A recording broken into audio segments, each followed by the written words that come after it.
Oke, menginjak pada sesi yang terakhir, ada Ibu Baik Wardani dari JHI Unair. Nah, ini namanya sama dengan JHI UMY, hanya saya dari Unair. Silakan kepada Ibu Baik Wardani 10 sampai 15 menit untuk menyampaikan paparannya. Terima kasih. Ya, terima kasih. Tapi sebelumnya saya mohon maaf, ini kami bukan dari JHI, tapi dari Jurnal Global Strategis.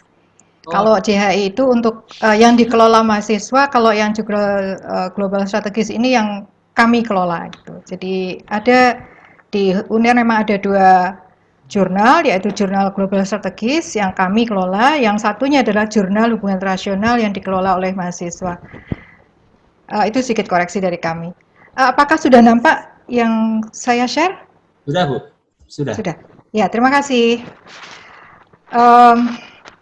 Ini saya juga nggak tahu apa lagi yang mau saya sampaikan karena tadi teman-teman sudah menyampaikan semua, sehingga mungkin apa yang saya sampaikan ini tidak terlalu mengejutkan juga, sehingga ya mohon maaf kalau ada yang sama ya.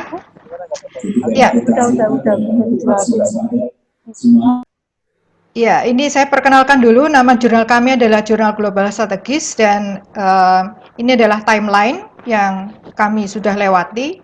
Jadi publisher kami adalah CSGS ya, Cakra Studi Global dan Strategis. Kalau bahasa Indonesianya adalah Center for Strategic and Global Studies, sama CSGS. Nah, JGS ini pertama kali terbit tahun 2007. Dan pertama kali kami mengakreditasikan diri tahun 2009 dan alhamdulillah langsung dapat pada waktu itu. Ini sebenarnya coba-coba iseng-iseng berhadiah, ternyata kami dapat 2009 first akreditasi yang waktu itu masih statusnya akreditasinya B. Nah, kualifikasi naskah layak terbit. Ya, ini saya bagi dalam 2, yaitu focus and scope, yang satunya adalah contributors. Focus and scope kami agak general juga, tapi generalnya agak terbatas. Ya, ada fokus-fokus 4 yang menjadi fokus dari JGS. Pertama adalah isu-isu yang berkaitan dengan international peace and security. Kemudian yang kedua adalah international political economy. Yang ketiga adalah international business and organization. Dan yang keempat adalah globalization and strategy. Nah, ini sebenarnya 4 fokus ini adalah sesuai dengan peminatan yang ada di departemen kami, Departemen HI FISIP UNER. Dan siapa saja yang boleh berkontribusi di dalam JGS. Yang pertama adalah university students, ya, siapapun. Juga mungkin anak S1, tapi tentu anak S1 tidak dengan mudah bisa masuk ke sini karena screeningnya cukup ketat kalau untuk mereka. Karena sebetulnya kalau mereka mau berkontribusi ke jurnal, ada yang JHI itu yang dikelola sekarang sudah menuju pada akreditasi SINTA, sedang di-apply dan mudah-mudahan dapat. Nah, university students siapapun. Kemudian yang kedua adalah akademia. Ya, kita ini lecturers maupun peneliti dari LIPI atau peneliti dari center-center studi yang lain. Yang ketiga adalah mereka yang termasuk dalam kategori seperti bukan akademis, tapi mereka punya critical thinking yang baik, ya. Mungkin mereka berasal dari jurnalis, aktivis, atau civil servants, ya. Karena ada beberapa juga yang dari civil servants, tapi mereka punya kewajiban memang untuk menulis. Seperti mereka yang dari LAPAN, seperti itu, juga mengirimkan naskahnya ke kami dan kami muat karena memang bagus. Yang keempat adalah general public, siapapun. Jadi kami tidak membeda-bedakan dan JGS ini terbuka untuk siapapun. Yang ketiga adalah bahasa. Bahasa kami masih terbuka, bahasa Indonesia. Tentu saja bahasa Inggris kami juga dengan senang hati menerima. Nah, ini adalah beberapa step journal processing. Singkat saja, sebenarnya stepnya panjang tapi bisa disingkat dalam 4 ini. Yaitu step yang pertama adalah kami menerima naskah, kemudian dibaca, diputuskan kemudian oleh kami apakah naskah ini masuk di dalam scope and fokus JGS. Kalau iya, masuk, kalau tidak, tolak. Dan ini sering sekali mereka, karena mungkin mereka nggak baca scope and fokus, jadi mereka kadang-kadang mengirim naskah itu yang jauh di luar dari skopnya JGS. Step kedua adalah ketika ya, maka naskah mereka akan dikirim ke reviewers yang melalui proses double blind review. Yang hasilnya tentu mungkin Bapak Ibu semua sudah tahu di sini bahwa ya paling tidak ada 3, minor revision, major revision, dan decline. Nah, tidak ada artikel yang dikembalikan tanpa ada revisi. Jadi hampir tidak mungkin ini, dan kami belum pernah menemukan hal itu. Kalaupun ada ya mungkin kalaupun ada revisi mungkin minor revision. Tapi pasti ada revisi yang harus diperbaiki oleh si penulis. Yang step ketiga adalah mengembalikan, tentu saja tadi itu ya. Nah, biasanya kami pengalaman di JGS itu mengalami proses yang lama ketika di sini dikembalikan ke authors. Karena ada authors yang lama sekali mengembalikan, bahkan mereka tidak tahu kalau kami sudah kembalikan artikelnya gitu. Mereka kemudian bertanya, gimana nasib artikel kami? Jika kami menjawab, tolong dicek lagi emailnya, mereka jawab, loh, kami harus revisi ya. Jadi seolah-olah revisi itu hal yang tidak mungkin untuk mereka, padahal tidak mungkin bagi kami untuk tidak direvisi. Jadi biasanya proses lama itu ada di authors.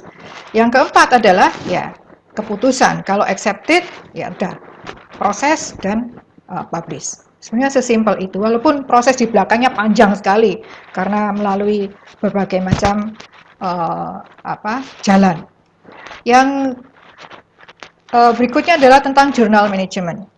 Ya, tentang proses submission dan sebagainya itu bisa dilihat di laman kami yang sudah ada di internet, dan semuanya bisa dicek di situ. Segala macam hal yang berkaitan dengan jurnal bisa dicek di situ. Sehingga kalau ada yang bertanya, ini gimana gaya selingkuhnya dan sebagainya, kami biasa langsung silakan lihat ke OJS kami. Dan yang kedua adalah tentang processing artikelnya. Biasanya ini paling cepat, ini 1 sampai 6 bulan. 1 bulan itu mungkin hampir tidak mungkin ya. Tapi ini bukan berarti 6 bulan langsung terbit, enggak. Jadi kami melalui proses yang ini sampai dengan terbit itu bisa sampai ya setahun. Jadi tidak mungkin sebulan langsung terbit gitu, karena proses yang ada di belakang itu panjang. Tetapi biasanya mereka nanya, kira-kira sampai dengan terbit berapa bulan? Saya bilang tergantung. Tapi kami melihat dari menerima sampai ini, belum dengan proses terbit itu 1 sampai 6 bulan. Ini 1 bulan ini kalau kami sedang nganggur banget gitu. Communication. Nah, mereka biasanya kami sarankan untuk menulis ke email resmi kami. Ada yang japri-japri, oke lah kalau teman deket-deket banget oke gitu ya. Tapi kalau masyarakat umum biasanya kami tolak japri itu, kami sarankan langsung ke jurnal email. Dan ya ini tadi kita sudah tahu bahwa kita semua di sini sudah terindeks Cinta 2. Nah, ada yang juga bertanya, artikel yang di-reject itu yang seperti apa sih? Nah, ini hanya sedikit saja gambaran dari kami. Sebenarnya masih banyak lagi yang bisa kami tulis, tapi saya mengemukakan ada 3 hal yang paling penting yang harus diperhatikan oleh penulis, yaitu di luar di luar fokus dan skop dari JGS, tentu kami tolak. Dan kedua adalah jurnal-jurnal yang for analysis, analisisnya sangat sedikit dan mereka terlalu deskriptif. Tentu ini tidak masuk kategori artikel yang bagus. No novelty dan lack of substance. Nah, ini banyak sekali kami menerima hal seperti ini. Ya, ada yang kami kembalikan, ada yang tersinggung, sampai marah-marah ke kami, mengata-ngatain dengan hal-hal yang tidak enak. Tapi itu sudah biasa. Kami sudah sering sekali mengalami hal seperti itu, dan ya sudah, itu resiko menjadi pengelola jurnal, sehingga udah kami nggak baperan, istilahnya Mbak Novi tadi itu. Kami nggak baper kalau sudah ada, kalau menerima komplain atau orang-orang marah seperti itu karena ditolak artikelnya. Nah, yang ketiga adalah tentu mereka-mereka yang tidak non-compliance to the journal's rules ya. Biasanya yang meliputi unethical publication ya, atau double publication dan hal-hal yang berkaitan dengan itu. Nah, ini ada juga yang bertanya soal APC. Karena kami sudah berbayar dan mereka tuh biasanya nanya, emang bayarannya buat apa sih? Nah, ini ada sedikit saja kami beri deskripsi tentang apa sih sebenarnya yang dari IPC yang kami charge ke penulis itu sebagian itu untuk ini mencetak off printnya itu, cetak lepasnya itu, karena semua OJS sekarang semuanya sudah bisa dilihat, tapi penulis biasanya kami kirimkan off printsnya dan jurnalnya, sehingga itu. Nah, karena kami di sini nih mencetaknya tidak banyak, tentu lebih mahal daripada dulu waktu zaman masih printed, itu murah sekali, 500 kopi itu cuma sekian itu.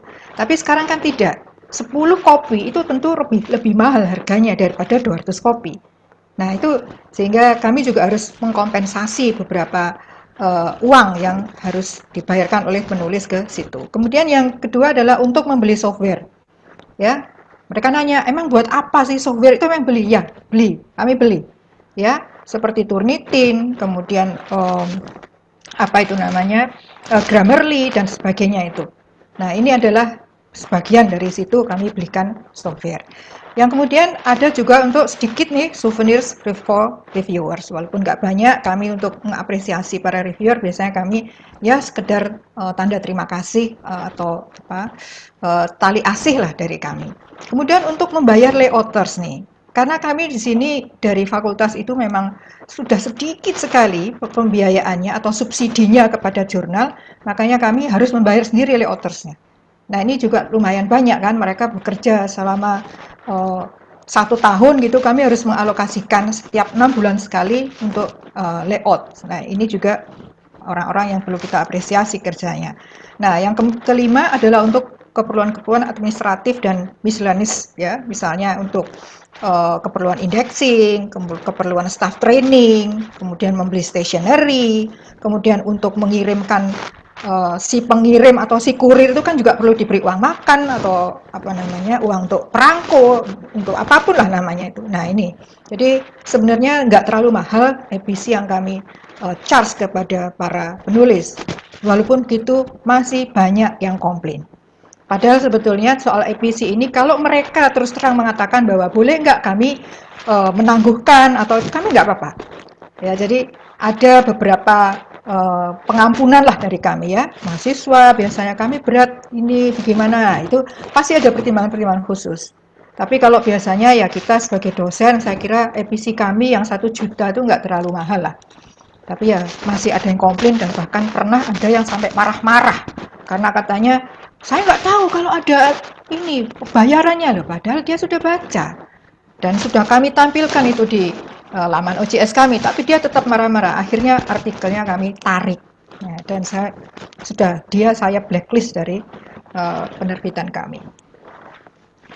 Nah, sedikit ini tentang our team. Ini kami di sini, ada layouters di sini, ada redaksi pelaksana di sini, ada anak-anak yang melakukan OJS-nya dan sebagainya ya, yang mengerti soal IT itu kan biasanya anak-anak muda ini, dan mereka lah yang sebenarnya yang betul-betul bekerja di belakang meja untuk mensirkulasi artikel yang masuk dan artikel yang harus dikirim ke reviewer dan sebagainya. Ini adalah kerjaan anak-anak muda yang tahu IT.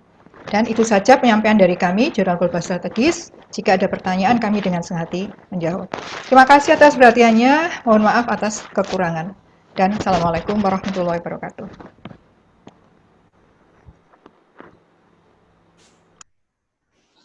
Baik, terima kasih Bu Baik atas pemaparannya dari Jurnal Global Strategis. Maaf peralat ya, tadi saya kira JHI namanya, hampir sama dengan UMY.